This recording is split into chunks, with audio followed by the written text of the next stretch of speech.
Doutor José Milagre. Milagre. E olha, hoje eu vou ouvir muito e falar pouco, porque nós estávamos conversando antes de começar o podcast.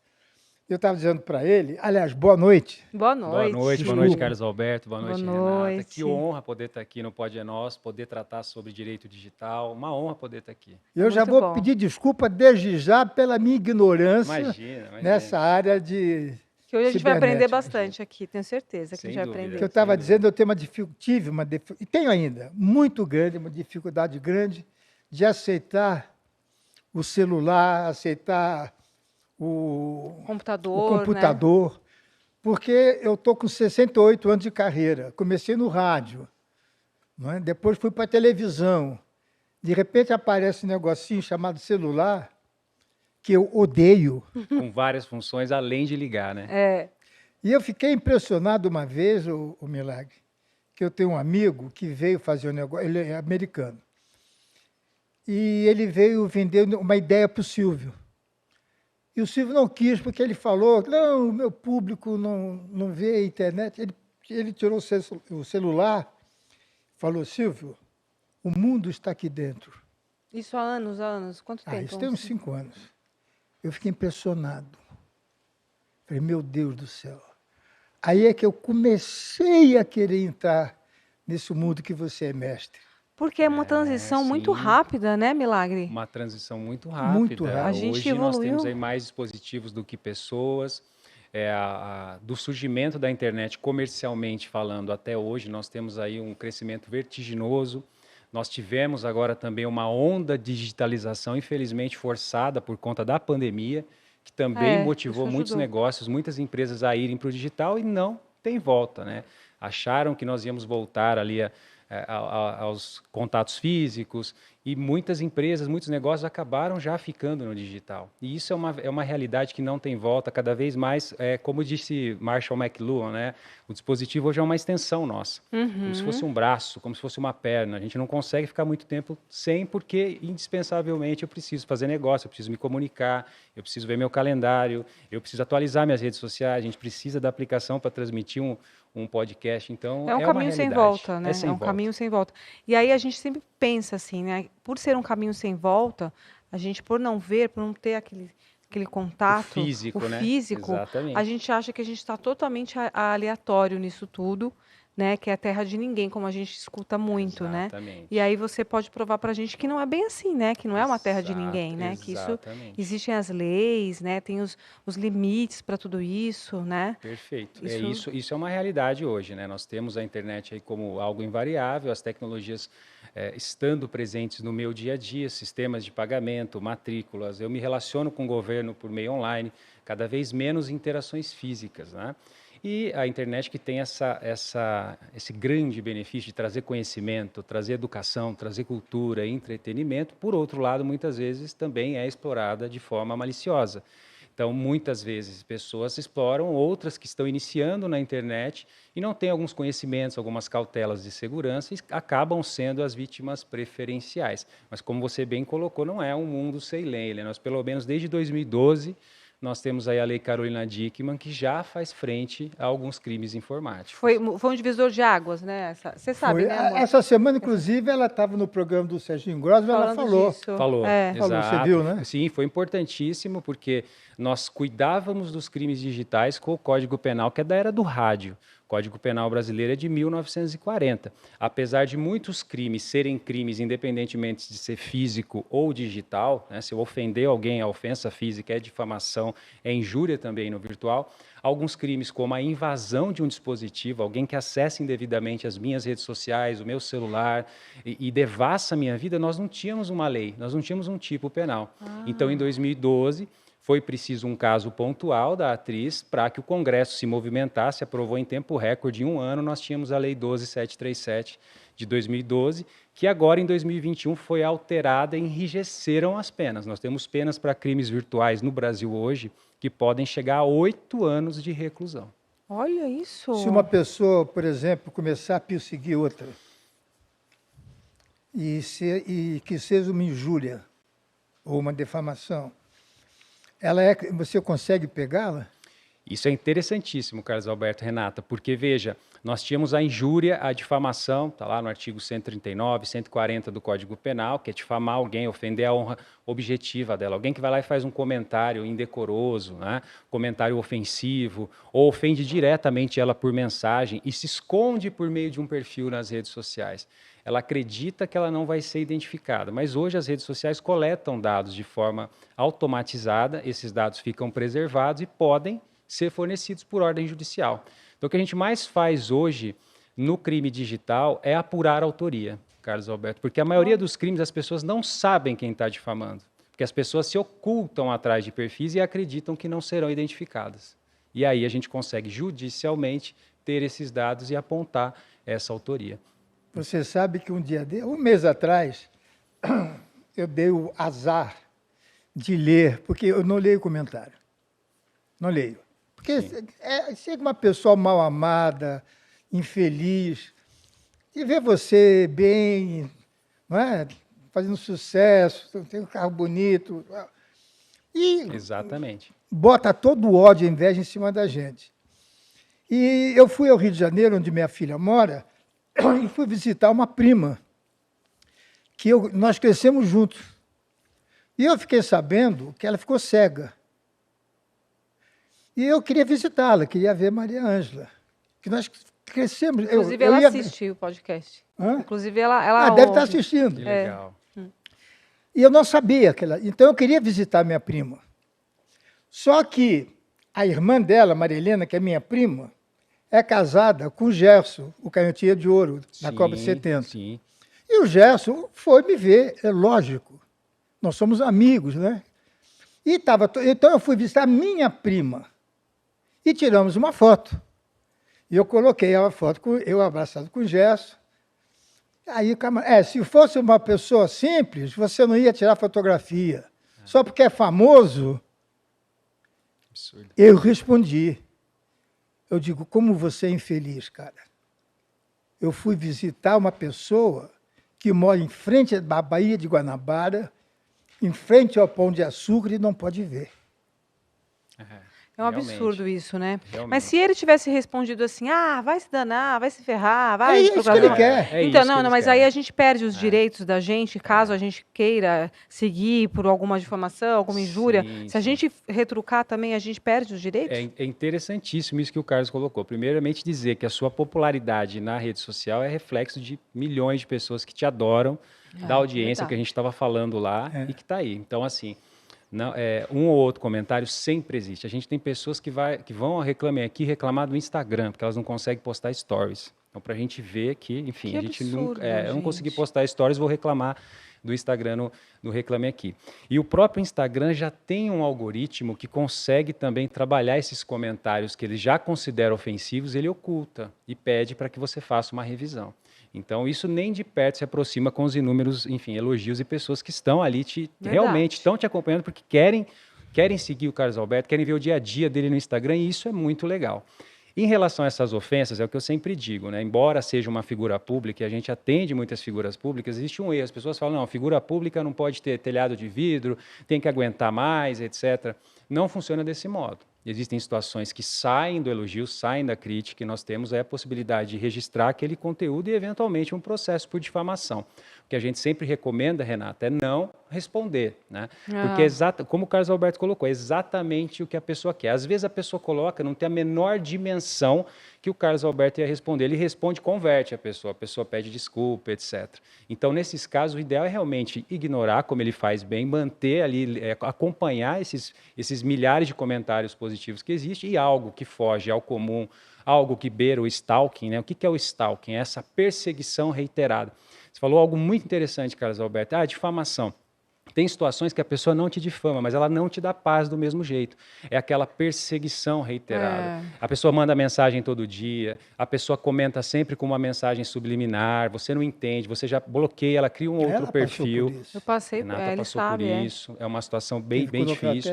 E hoje tem crime novo, criado em 2021, no Código Penal Brasileiro, que é o artigo 147A, nós temos a pena do crime de stalking, que é perseguir reiteradamente uma pessoa, inclusive pelas redes redes sociais. Então, nós temos reclusão. Antigamente não tinha crime, era uma contravenção penal, perturbação do sossego. Ninguém sofria uma pena maior, né?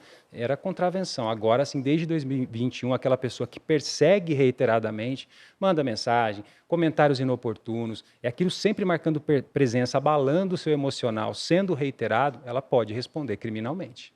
Isso deixa a gente bem aliviado, né? Porque eu acho que esse papo valeu essa pergunta aqui que não foi feita. O que é direito digital? Você já explicou, exatamente. né? Exatamente. O direito digital é essa preocupação, Carlos Alberto, que nós, enquanto operadores do direito, temos para fazer frente a esses fatos sociais que ocorrem normalmente na tecnologia. Se a gente parasse para pensar, eu sempre gosto dessa analogia, né? Qual que era a rede social do passado? A rede social do passado era a praça, né? Então, você sentava no banco da praça, você adicionava uma pessoa aqui, trocava uma mensagem aqui, podia dar um match com uma pessoa, podia gostar de uma pessoa na praça. Se na praça eu já tinha riscos, né? Podia chegar alguém que não gosta de mim, podia ter uma ofensa. Imagine agora que nós estamos expondo a vida nas redes sociais. Então, as pessoas, às vezes, têm uma distorção. Eu não coloco algo na rua, eu mantenho minha privacidade na rua, mas na rede social ela está lá expondo 24 horas por dia. E essa informação é insumo para o criminoso digital, porque o criminoso usa essa informação. Então, o direito digital está preocupado justamente com isso, em entender essa sociedade e dar resposta. Os crimes digitais cresceram, não dava mais para eu fazer frente só com o Código Penal. Então, a lei vem se alterando, o Brasil vem se desenvolvendo no cenário legislativo para poder punir essas pessoas que praticam crimes por meio da tecnologia. O direito digital é uma especialidade do direito, é isso? Exatamente. O direito ele tem uma vastidão de áreas, assim como o trabalhista, o ambiental, o tributário. O objetivo do direito é acompanhar a sociedade, regulamentar e dar respostas a esse processo. Eu posso dizer que seguramente que o direito digital é uma das áreas mais novas do direito. Eu acredito que ele vem casado com essa tecnologia. A partir do momento que eu tenho aplicativo que induz as crianças a fazerem testes consigo próprio, a partir do momento em que eu tenho pessoas usando deepfake, hoje eu consigo colocar, por exemplo, o rosto do Carlos Alberto dando uma declaração, falando algo que nunca foi ele, a partir do momento em que ele entra numa rede social e se depara com uma ameaça, a partir do momento que alguém vaza um conteúdo íntimo porque não concordou, por exemplo, com o fim de um relacionamento, eu preciso de resposta. As pessoas, o ser humano, é a dignidade, é a privacidade, é a honra. Eu não posso chegar numa delegacia hoje ou chegar no judiciário não saber o que fazer. É para isso que o direito digital atua, né? Criando regulamentos, julgados. O Brasil tem milhares de processos já na área de crimes cibernéticos. Porque eu acho uma coisa, o Santos Dumont dizem, né, não sei se é verdade, que quando ele se matou, é que ele ficou vendo que aquilo que ele criou virou objeto de guerra. Exatamente. Não sei se isso é lenda. Como é que é? Quando o Santos Dumont se matou... ele suicidou-se, né? Se suicidou. Aí... Por desgosto, por ele ter criado o avião, o mais pesado que o ar, e aquilo foi transformado numa arma, em avião de guerra, que solta bomba, que mata. O Einstein também, quando fez... né, ele não queria fazer a bomba atômica. Nobel. Entendeu? Então, o homem cria e a humanidade destrói. Faz todo sentido. Não é? A internet foi feita para resolver problemas absurdamente loucos. Dar respostas, né? Dar respostas. E está indo para o mal, esses fake news. Exatamente. Essa guerra política que nós tivemos agora em 22, isso é uma coisa ridícula. Você até tem um livro, né, falando disso, não é, doutor? Exatamente. Eu já vi que tem 2 ali, aliás, outro para você. Eu já quero presenteá-los aqui com Obrigado. Os meus 2 livros, o Manual de Crimes Informáticos. Obrigada. E um livro específico sobre fake news na era eleitoral, onde a gente procurou realmente entender. Fala nisso, eleitoral, então, compliance eleitoral, né? Porque gente, Manual de Crimes Informáticos. Tive a honra de escrever com o professor Damásio de Jesus, né, que nos deixou. E foi um prazer poder falar com um grande penalista sobre as tecnologias, né? Então eu entrava com as tecnologias, ele com toda a questão jurídica, penal, que sempre foi o carro-chefe do professor Damásio. Isso aqui, no caso, esse livro, ele é para o público fim, no caso, para a gente entender um pouco como a gente começa, né, a se instruir e buscar ajuda e tudo mais. Quais são os seus direitos? Quais são os nossos direitos? São pessoas hoje que realmente são importunadas, né, no ambiente digital. Os golpes cresceram muito, né? Nós temos aí estatísticas. O estado de São Paulo, por exemplo, cresceu 144% os crimes cibernéticos, né? A pandemia, nós tivemos um crescimento de golpes de todas as naturezas, porque nós fomos para o digital e não nos preparamos para o digital. E aí nós temos os golpistas. Então o livro ele aborda exatamente aí quais são as técnicas que os criminosos usam e quais os direitos. O que a lei hoje diz, se já existem julgados, já existem condenações. A gente fez uma pesquisa para lançar o livro. Existe condenados? Com certeza, Existe? Com certeza. Nós temos milhares de processos ligados a crimes cibernéticos. O Brasil ele sempre figura entre os principais países em número de golpes digitais. 5º país, 3º país em ransomware. O ransomware, Carlos Alberto, sequestro de dados. Alguém infecta o seu computador, criptografa todos os seus arquivos, você não consegue abrir e ele passa uma conta para você pagar um resgate, para você ter acesso novamente aos seus arquivos. Olha isso como acontece. Ransomware é o sequestro. E quem ensina essa gente? Pois é, a tecnologia hoje ela proporciona isso, né? Nós estamos falando de um tal de ChatGPT, que é uma inteligência artificial, que eu peço para ele fazer um código, eu digito, olha, eu quero que você faça uma programação de um código. Ele te dá o código resolvido, que é o que está acontecendo hoje, né? Inteligência artificial. E a internet, ela trouxe muito conhecimento. Você falou tudo, Carlos.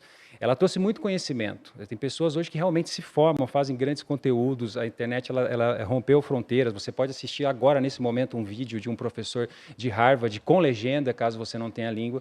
Por outro lado, como eu uso isso, né? Existem pessoas que acabam usando todo esse contexto para más finalidades. Entenderam que a internet é um negócio.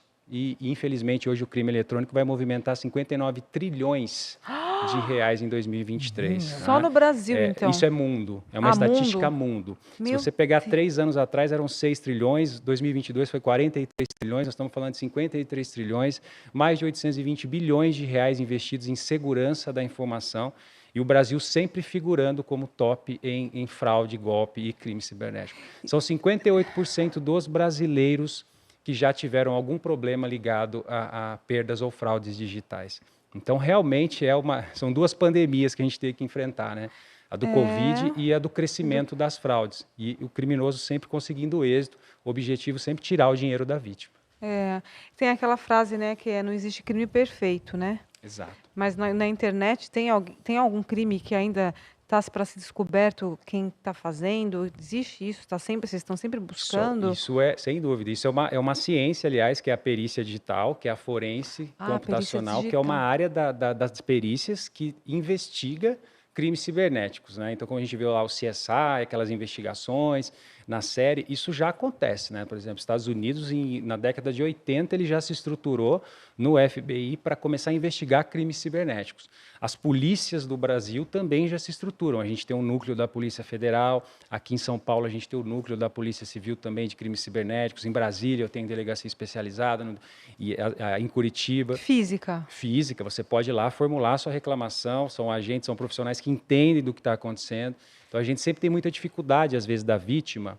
A gente atende vítimas de crimes cibernéticos que não podem pagar um advogado. A gente tem o IDCI que faz isso, né? A gente atende vítimas, apoio emocional, técnico. É seu instituto, não é? É um instituto que nós fundamos. Que vocês fundaram, isso. Que legal. O IDCI, que é o Instituto de Defesa do Cidadão na Internet, ele trabalha com pessoas que não têm como pagar advogado.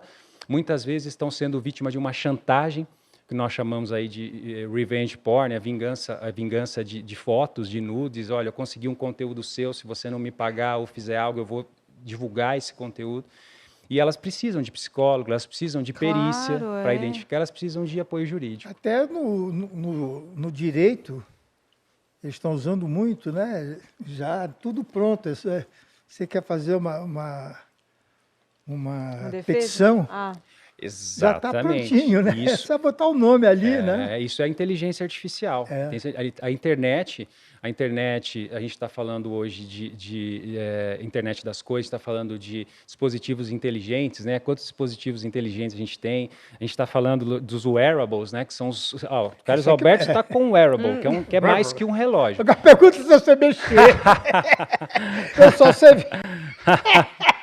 Poderia atender a hora. Ele poderia colocar as perguntas e os batimentos. Não, nem isso eu faço.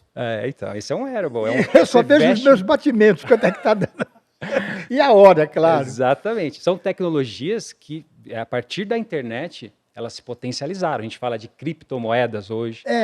Dinheiro virtual. Olha o que aconteceu esses dias. Nisso? Acredito, eu tenho. Você tem Bitcoin? Eu tenho Bitcoin. Não, amor, olha o que aconteceu com a Maria, a nossa empregada, a nossa funcionária. Ela recebeu uma mensagem no celular dela falando que ela tinha... Colocaram www.